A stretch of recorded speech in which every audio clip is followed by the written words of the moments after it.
Muy buenas noches, me da mucho gusto estar con ustedes en esta ocasión. Estaré por algunos miércoles y estaré platicando con ustedes primero de las bienaventuranzas como se encuentran en el Sermón del Monte en Mateo capítulo 5. En otro evangelio también se encuentran las bienaventuranzas, pero no arregladas de esta forma. Así que vamos a verlo durante varios días, este pasaje.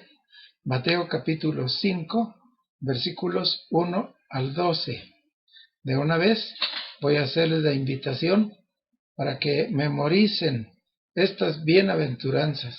Son 9 las que cita el pasaje de Mateo, desde el versículo 3 hasta el final del versículo 12.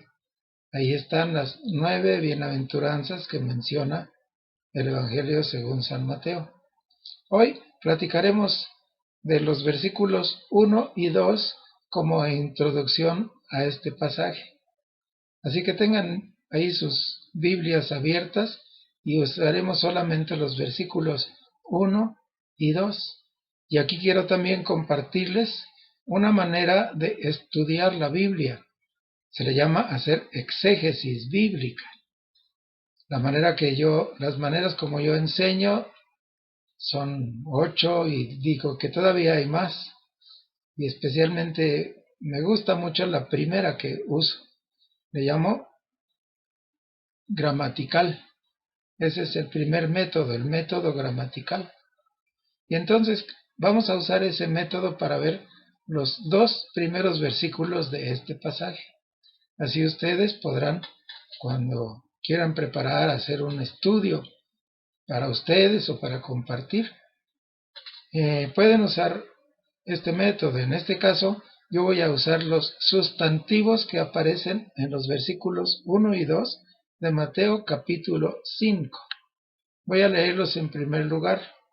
Viendo la multitud, subió al monte, y sentándose, vinieron a él sus discípulos, y abriendo su boca, les enseñaba, diciendo, y ahí empieza a hablar de las bienaventuranzas.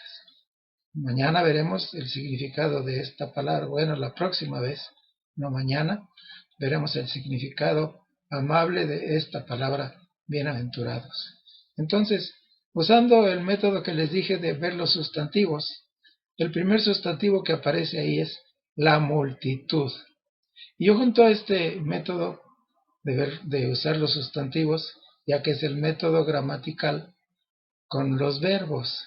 Dice, viendo la multitud. ¿Qué es una multitud? Una multitud es un grupo de personas. Y nos encanta andar en la multitud. Miren ustedes las pandillas. Las pandillas sean de 5, 10, 100. Es de puros valientes. Todos son valientes. Porque están en montón, en grupo. Pero cuando uno de ellos se separa de ese grupo, por ejemplo, uno que tiene que regresar a su casa, regresa sin hacer ruido. Se le quita toda la valentía. Si ve venir a 2 o 3 en sentido opuesto, hasta se asusta, porque la multitud es donde la gente se esconde.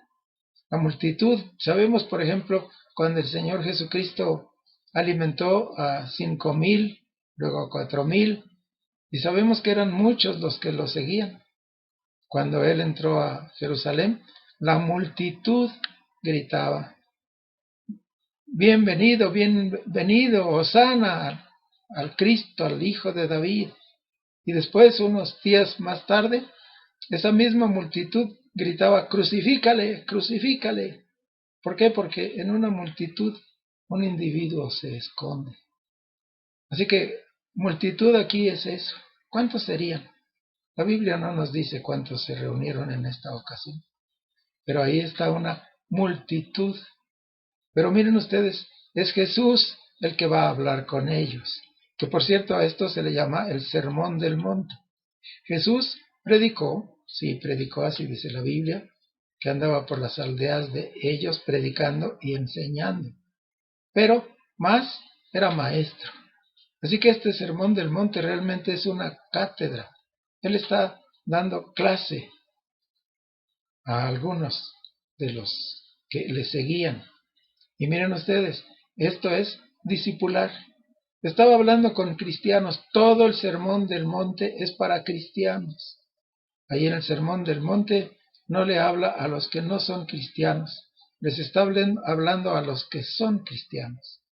Entonces él ve a la multitud, pero se fijan, ve a la multitud. Por cierto que cuando Jesús hace esto, él no deja que nadie se esconda en esa multitud. Cuando él entró a Jericó, era una multitud la que lo rodeaba y quería verlo. Pero uno era ahí el importante para Jesús. Por eso le era necesario ir a posar a una casa allí. Porque en medio de la multitud estaba un chaparrito rico, Zaqueo, odiado por todos sus paisanos. Y Jesús, aunque veía a la multitud, entre esa multitud vio a uno, vio a Zaqueo. Según eso, Zaqueo lo quería ver a él, pero era Jesús quien quería verlo. Por eso le dice, Zaqueo, hoy es necesario que yo vaya a tu casa, así que córrele para recibirme. Así que esta primera frase nos dice que Jesús, aunque está ante una multitud, Él está viendo a cada uno de esa multitud. Y en la Biblia así es el asunto. Aunque es para todos, no discrimina, la Biblia no discrimina, es para todos, pero cada vez es trato personal. Él está hablando conmigo en la Biblia. Y en el Sermón del Monte, aunque es dado a una multitud, la enseñanza en esta ocasión es especialmente para mí. Eso es algo característico de Jesús. Jesús no es como nosotros que se esconde ante una multitud y casi como que ve a todos. No, Él ve a cada uno de nosotros. Así que esto es algo que debemos tomar en cuenta. Cuando Jesús habla, me habla a mí. Viendo la multitud, subió al monte. ¿Por qué subió al monte? Yo no sé cuál haya sido su experiencia, pero cuando uno está en un lugar donde hay montes, nosotros lo hacíamos hace muchos años, cuando mi hijo ya es abuelo, pero cuando era chiquillo, subí con él a un monte, con él y su hermana Raquel, que está ahí con ustedes. Subimos a un monte bajito ahí, batallamos para subir, ellos eran chiquitillos, y cuando estábamos allá arriba, su mamá quedó abajo, y entonces yo le decía así con voz bajita, grítale, mamá, mamá, y ellos dos gritaban, mamá, así gritaban. Ya cuando bajamos, mi esposa dijo, los oía a los tres. Aún lo que yo decía en voz bajita, se oía hasta allá, hasta el valle. ¿Por qué? Porque la montaña servía como pantalla para reflejar el sonido. ¿Por qué subió Jesús al monte? Porque aunque esta es una enseñanza para sus discípulos, lo vamos a ver ahorita, aunque esta es una enseñanza para los cristianos, es bueno que la oigan los demás, que los demás escuchen lo que Jesús enseña, aunque esta enseñanza sea particularmente para sus discípulos. Y esto nos dice todavía otra cosita. Nos dice que si nosotros somos discípulos de Jesús y enseñamos o recibimos la enseñanza, tenemos que enseñar, compartir esa enseñanza con los que nos rodean.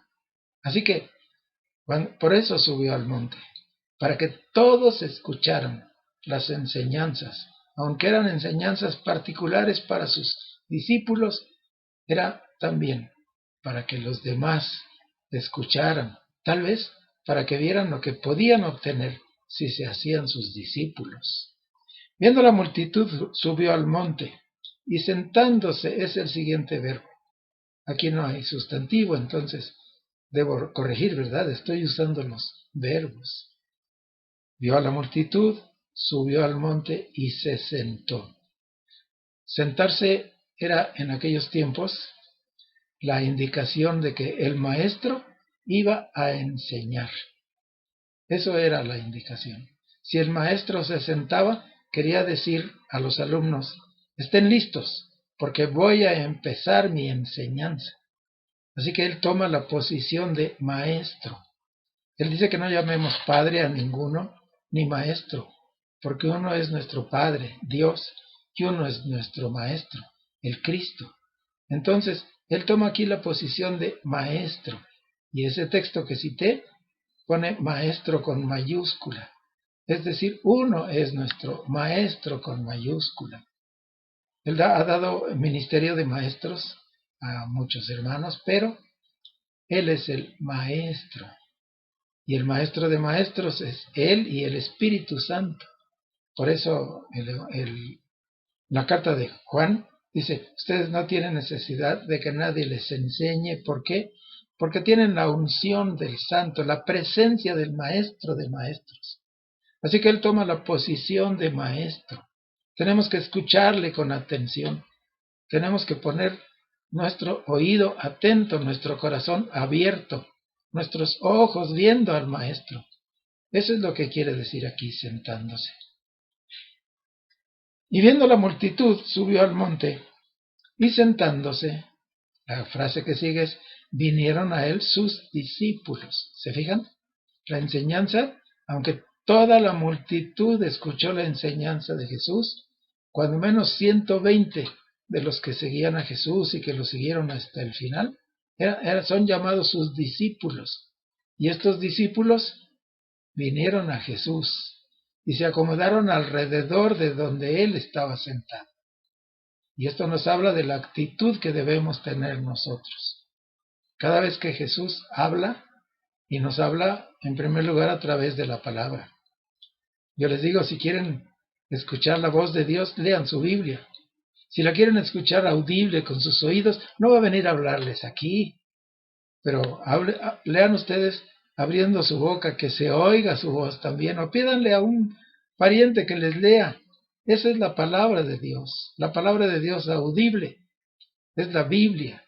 Y la Biblia, cuando alguien nos la lee o nosotros la leemos en voz alta, no necesitamos escuchar vocecitas ni ver lucesotas. Así que sus discípulos tomaron esta actitud, se acercaron a Jesús, vinieron a Jesús y se acomodaron para escucharle con atención. ¿Qué nos enseña esto? Pues ni más ni menos que nosotros debemos tomar esa actitud. Así que, por ejemplo, si yo leo toda la Biblia, si leo un libro de la Biblia, si leo un capítulo de la Biblia, siempre debo preguntar, ¿qué me está diciendo a mí? ¿Qué es lo que tengo que oír para aprender, para hacer? Y estos discípulos, así estaban ellos. El final del Sermón del Monte nos dice que muchos van a estar oyendo, pero no van a hacer. Y ese los llama necios, insensatos. Pero dice, el sabio es aquel que está dispuesto a oír y dispuesto a hacer también, como nos enseña Santiago. Así que, viendo la multitud, subió al monte, y sentándose, vinieron a él sus discípulos. Y la última frase con el último verbo es, y es algo que yo debo tomar en cuenta, abriendo su boca les enseñaba. ¿Saben que para ser evangelista yo he aprendido con un pasaje del libro de los Hechos, que necesitamos tener boca? Y dije que yo tengo que aprender porque miren, casi no abro mi boca para hablar. Y Jesús como maestro me enseña que hay que abrir la boca. Si yo quiero ser evangelista, no basta con que tenga boca. Necesito abrir mi boca.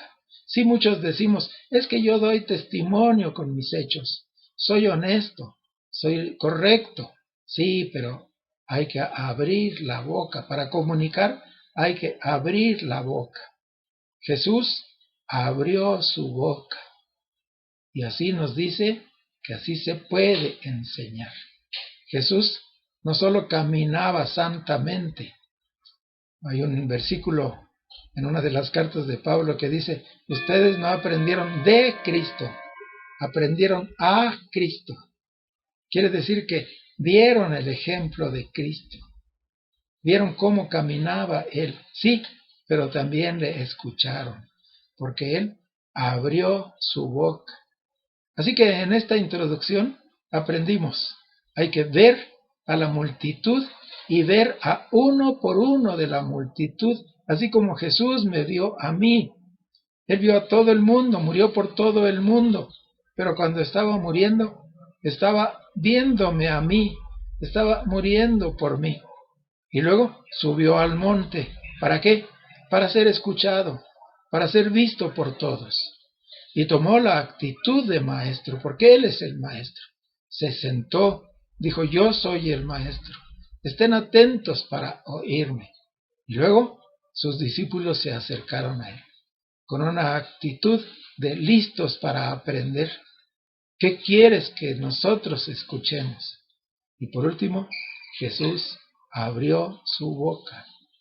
Y abrió su boca para mostrar la voluntad de Dios, para hablar la palabra de Dios. Qué bonito ejemplo para cada uno de nosotros. Hermanos, así con esta actitud, estemos estos días que vamos a estar juntos, viendo por lo pronto las bienaventuranzas. Si después el pastor dice que sí, o vemos la oportunidad, estudiamos de una vez todo el Sermón del Monte. Que Dios les bendiga, hermanos, y a mí también, y nos haga ser obedientes a lo que Dios nos diga.